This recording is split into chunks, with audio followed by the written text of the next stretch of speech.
sales is the most lucrative skill in the world, period. The problem is most sales advice out there today is outdated, cheesy, and can even keep you from getting the deals that can make all the difference in your career. This is the No BS Sales School, a podcast for entrepreneurs and salespeople who want to master the skill of selling without all the BS. Welcome to the No BS Sales School podcast. Working on a series of episodes here about how to sell the No BS way. We're up to number 7. Number 7 is kind of part 2 of questioning strategies. Obviously, questions are at the heart of everything that we do here, should be the heart of your sales plan as well. We got to go in and learn our prospects' opinions, not just data, but their opinions about things. Every salesperson goes in and asks about data. How many, how much? You will not differentiate yourself there. You also oftentimes won't learn the truth as your prospect sees it, which is another way of saying their opinions, the truth as they see it. And so it takes a little more digging. So we talked about third-party stories and we talked about let's pretend last time. Let's do 2 more this time. Assumptive questions and then good-bad strategy. Assumptive questions and good-bad. Assumptive questions are one where maybe you know you've got a differentiator. There's something that's different or better about what you have, but you don't want to say, we've got this, because either they may not care or maybe your competition does too, and that's not really a differentiator. So an assumptive question is where you make an assumption that somebody does do what you do, or make an assumption that something has happened, and maybe it hasn't, right? The answers you're oftentimes looking for are, I don't know, they didn't do that, they didn't give me that, that didn't happen, right? Because what we're talking about doing here is driving a wedge. You've heard this example before, driving a wedge between your prospect and their incumbent, for example. So maybe if you're in the financial planning business, your assumptive question might be something along the lines of, hey, when your current financial advisor sits down with you once a quarter and goes over your goals and how they might have changed, and then look at your investment to make sure that the risk profile matches, like last quarter, what kind of changes did they make? Oftentimes you get a blank stare. Huh? What are you talking about? Right? Or instead of saying, did you go to the bank? Is you say, hey, when you talk to your banker, what did he say? Right? We're avoiding a yes, no answer, actually causing a conversation. Or it can be, when you thought about this, put pen to paper to run some numbers, what did you come up with? Oh, I hadn't done that yet. Or maybe they say, we did this, this, and this. You say, great. Right? But you're giving somebody credit for doing that. And maybe it's, hey, when your incumbent, or when the other guys told you that they didn't have the capacity or that you would be their largest customer, how'd they make you feel comfortable with that? It's a nice way to throw shade without throwing shade, right? You're giving the other guy credit for telling the truth. So it's a very effective questioning strategy. You can use it lots of different ways. I highly recommend it because you get to show what good looks like. You can show people. So when this and this and this happens, how do they make you feel comfortable with that? Point out what good looks like. Show what you would do without saying, we do this. Right? Let them infer. Don't you imply. Questioning strategy number 2 here, which is probably the 4th in this series, is one of my favorites. And anytime you're going to kick out an incumbent, I recommend you use this. And it will cause you, it's probably one of the only lies I'll have you tell in the No BS sales system. But I think it's for a good cause, and I think it benefits everybody. So I'm okay with the slight lie, although it doesn't have to be a lie. So they're working with an incumbent. They're working with somebody else. In my mind, I want to find out what they like about what's going on, and also maybe what they don't like. Right? So there's a strategy involved here.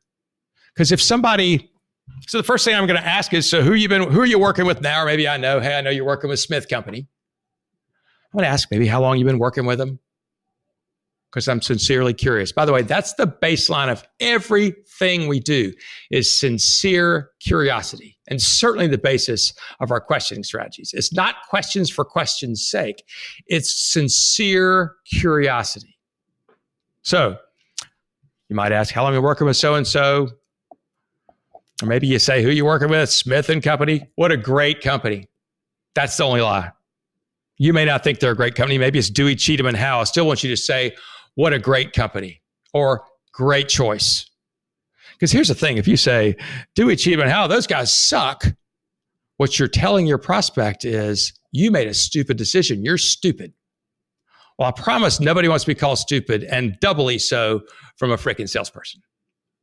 So they obviously had a reason for picking. And so maybe you say, what do you like?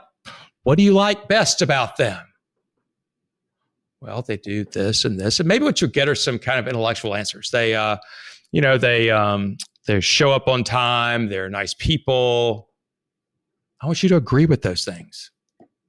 Here's the thing. You're learning what kind of service they expect. You're learning what it is that they like, because they'll probably expect that from you if you end up picking up the business. Maybe you figure out that their beliefs, what their expectations are, completely not what you do.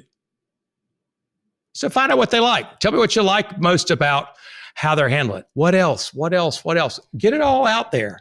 Maybe at some point they say, that's kind of it. Or maybe you say, what do you like best? They go, not a damn thing. Really?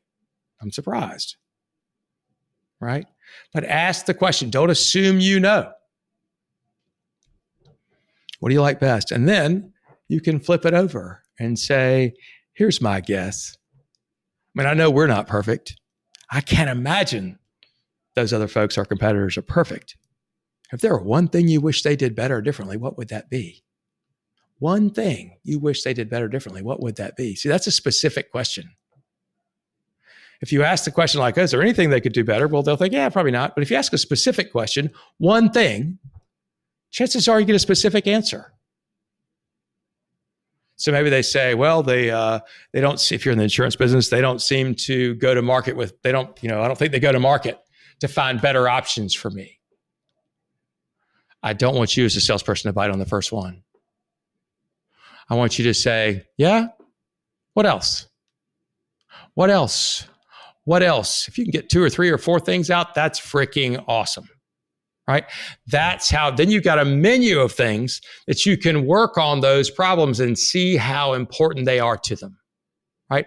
That's what's so key, is to figure out, because I've got problems. We all have a million problems. We just got to figure out which ones are important enough to fix. Because not everybody's got the bandwidth or the time or the energy or the money to fix all of them. Nobody does. So what we're trying to figure out is, what are the problems out there? And then we'll dig in. I'll talk about this in the next segment of this, what you do when you find problems. So, questioning strategies, assumptive questions, and good, bad. By the way, you cannot cheat. I'm sorry, you can, but it doesn't work. If you just skip the what do you like best part. A lot of people go, okay, hi there, nice to meet you. What do you not like about what the other person's doing? I mean, that's just shitty. You cannot just jump to the end like that. I mean, as dudes, right? I get it. We want to jump to the end. Like, hey, I'm assuming if you're single, right? And you're rude and you walk around to women and go, hey, you want to have sex? Hey, you want to have sex? Hey, you want to have sex? Jump to the end, right? That's what we all want. But the reality is, you got to slow down, right? A little bit of romance involved. Learn their opinions, what they like, what they don't. I do not give dating advice or marriage advice, but that's just to give an example. Walker McKay with No BS Sales. If you know somebody who needs this information, who would really say, thank you so much for sharing Walker's podcast, forward it on to them. Send it out to people you work with. Maybe it's salespeople you like. Maybe it's your kids. All right? Send it out. Share it. Write a review for me. You've heard me bark about this. Write a review. Take a picture of it. Email it to walker@walkermckay.com. I will be in touch with you very quickly. And I've got a great gift for you. We'll make something that's worth your while for taking care of me that way. I appreciate you, No BS Sales team. Go get them. Thanks for listening to the No BS Sales School podcast. If you haven't already, please take 1 minute to write a quick review for the show. It really does make a huge difference. Also, subscribe to the show and please forward this episode to somebody else who needs to hear it. As a bonus for listening, I'm going to give you access to a free mini course, 7 expensive sales mistakes you're making and what you can do about it. Go to www.7salesmistakes.com and get access to the free mini course. That's the number 7salesmistakes.com. Thanks again for listening to the No BS Sales School podcast.